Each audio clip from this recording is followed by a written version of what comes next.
আসসালামু আলাইকুম। চলে আসলাম একটি উইকলি ব্লগ নিয়ে। আজকে আমরা চলে গিয়েছিলাম উত্তরাতে আব্বুর ব্যাংক অ্যাকাউন্ট খোলার জন্য। ব্যাংক অ্যাকাউন্ট খোলার আগে হালকা ক্ষুধা পেয়েছিল, এই কারণে আমরা সমোচা এবং মন্ডা মিঠা খেয়ে নিলাম রাজভোগ থেকে। ব্যাংকের কাজ শেষ করে বাসার দিকে রওনা হলাম।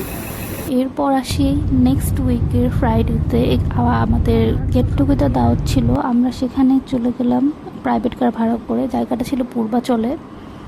রাস্তাটা খুব সুন্দর ছিল। তারপর সেখানে গিয়ে পৌঁছালাম। বাসাটা আসলে খুবই সুন্দর ছিল।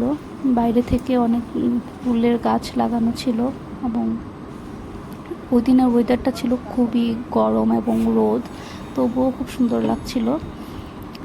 কিছুক্ষণ পরেই আমাদের আরও কাজিন আসা শুরু করলো, তাদের সাথে একটু ক্লিপ নিলাম। এরপর এই বাসার ভিতরে আসলে আরও সুন্দর ছিল বাইরে থেকে। বাসার ভিতরে খাওয়া দাওয়া করার পর একটু ডেজার্ট খেলাম। খাবারগুলো খুবই মজা ছিল, ওগুলো ক্লিপ নেওয়া হয়নি। তারপর আমরা সবাই বের হয়ে আমাদের নিজেদের বাসার দিকে রওনা হলাম। আজকে এই পর্যন্তই। ভালো লাগলে সাবস্ক্রাইব করবেন। দেখা হবে অন্য উইকে।